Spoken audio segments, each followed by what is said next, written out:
Hi everyone, it's October 15th, so let's see what's going on. Continuing gray and drizzling. I made my rounds and got out early to check about the house. I'd gotten out several times during the night to move things a little further along. I was bone weary that morning, and Needle came by at dawn. "He was out again with his crossbow crew," he reported. "I'm still not sure how many there are, but I can show you where one lives." "Later," I said. "I'm very busy." "All right," he replied. "Show you this evening, if we're both free." "Any word about the police?" "Police? What police?" "Never mind. I'll tell you when I see you later, unless someone else does first." "Till then," he said, and he darted off. I went and dragged the corpse till I couldn't manage another step. Then I dragged myself home, jaws aching, paws sore, my old injury from the zombie affair acting up. While I was resting under the tree, Graymalk came by. "How's it going?" she asked. "Pretty fair," I answered. "I still have a long way to go, but he's stashed safe enough. I saw the horse go by. I gather you took care of things." "Yes, Quicklime was very cooperative. You should have seen his routine." The horse was quite impressed. "Good. Has anyone been by?" "Yes, I watched the constable's place earlier. An inspector was there from the city. So was the great detective and his companion, whose wrist was bandaged." "Poor fellow. Did they stay long?" "Not the inspector, but the detective stayed to visit the vicar and several others." "Oh my, I wonder what he told them." "I wasn't in a position to hear, but the detective did considerable strolling about the neighborhood afterwards. They even went somewhat afield toward the good doctor's place." "Didn't go off in the Count's direction, did they?"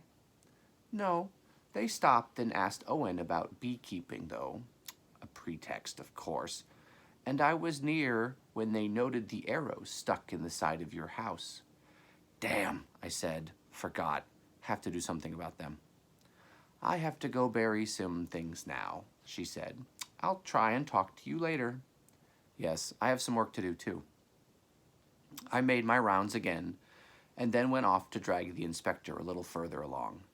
Having done it both ways, they're easier when they're stiff than when they're limp, and he was limp again. Evening. Jack wanted to go out. When it gets to this point in the game, there are always a few last-minute items on the shopping list.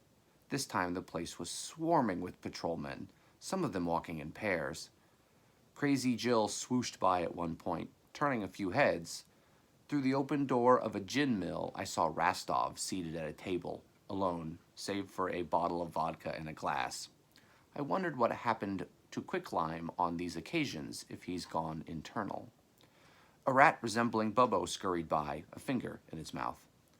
Owen went staggering past with a pair of fellows, faces streaked with coal dust, singing something incomprehensible in Welsh.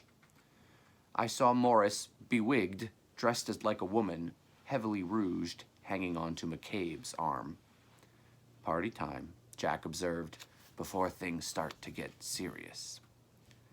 An eye-patched man with shaggy hair, a terrible limp, and a withered hand staggered by, selling pencils from a tin cup. I went on point even before he emerged from the fog, recognizing from the scent that it was the great detective in disguise. Jack bought a pencil from him and paid him handsomely for it. He muttered a "bless you, governor," and limped off. Our quest was extremely difficult this time, and I must say the master took unusual chances. As we were fleeing, a number of patrolmen in pursuit, whistles ablare, a door opened to our left, and a familiar voice said, "In here."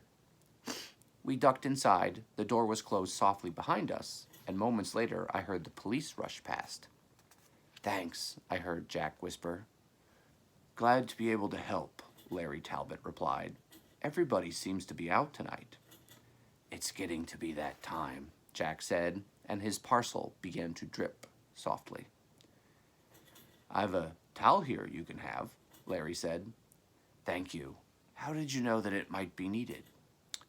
"I've a way of anticipating things," Larry replied. He did not accompany us back this time, and I excused myself shortly after the bridge to return to the corpse and drag it further.